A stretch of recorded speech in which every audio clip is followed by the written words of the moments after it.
Why do we celebrate Christmas? And how did that first Christmas happen? There's a lot of English vocabulary and Bible culture that answers these questions. So, welcome to Learn Bible English. I'm Judy. Let's start with some vocabulary you might know, but we'll see how it was used in New Testament Jewish culture. Our first Bible Christmas word is virgin. A virgin is someone who has never had sex. We'll come back to sex. But everyone begins here as a virgin. Then in New Testament culture, a man and a woman would get engaged. Different English Bibles use different words for engaged. Words like pledged, betrothed. Engagement in the New Testament was a legal commitment. It was as strong as marriage.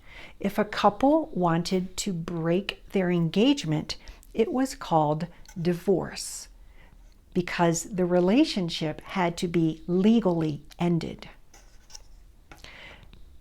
Then the couple would get married.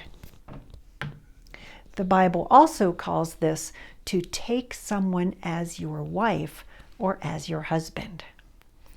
After the couple's married, then they finally get to have sex. English Bibles use different polite words for sex. It's called sexual relations, marital relations, consummate the marriage, and sleep with or sleep together. Sex often leads to getting pregnant. Pregnant is also called expecting a baby. The first step of getting pregnant is called conceive. Conceiving happens at the very moment the baby begins inside the mother. Then, when the baby's ready, here's how we use this vocabulary. The mother gives birth. The baby is born. Or in past tense, the mother gave birth. The baby was born. This is an ordinary human order. It's the order that was usually followed in New Testament Jewish culture. But this is not how God stepped into the story of Jesus' birth. Let's read how it happened at the very first Christmas.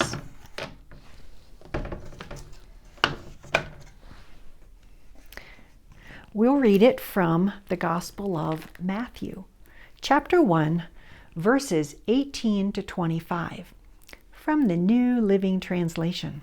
It begins, "This is how Jesus the Messiah was born. His mother, Mary,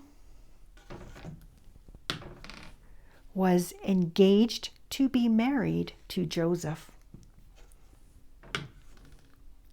But before the marriage took place, while she was still a virgin, she became pregnant through the power of the Holy Spirit."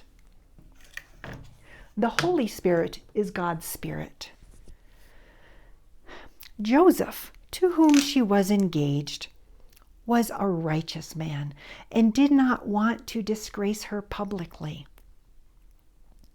So he decided to break the engagement quietly.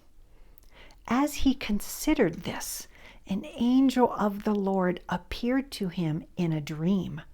"Joseph, son of David," the angel said, "do not be afraid to take Mary as your wife, for the child within her was conceived by the Holy Spirit, and she will have a son, and you are to name him Jesus." Let's skip a couple verses and we'll come back to them. When Joseph woke up, he did as the angel of the Lord commanded and took Mary as his wife. But He did not have sexual relations with her until her son was born, and Joseph named him Jesus. So Mary gave birth, Jesus was born, and this order meant that Jesus was God's son. Now, let's look at the vocabulary that tells us why God stepped in and did this amazing thing. Let's look at the verses we skipped. In Joseph's dream, the Lord sent this message: "You are to name him Jesus, for he will save his people from their sins." In the Bible, save means to rescue and forgive. Sins are the wrong things we do that separate us from God. All of this occurred to fulfill the Lord's message through his prophet. In the Old Testament, the Lord gave a promise through the prophet Isaiah. And it said, "Look, the virgin will conceive a child. She will give birth to a son, and they will call him Emmanuel," which means God is with us. So God did this amazing thing so that he himself could be with us. Emmanuel has 2 spellings in English, and a lot of Christmas songs talk about Emmanuel. I put a link in the description to a beautiful song about Emmanuel.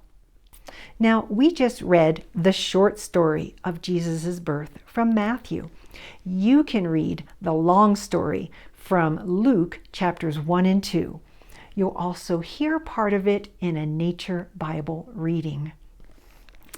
I hope you loved learning the vocabulary for the how and why of Jesus' birth. Merry Christmas.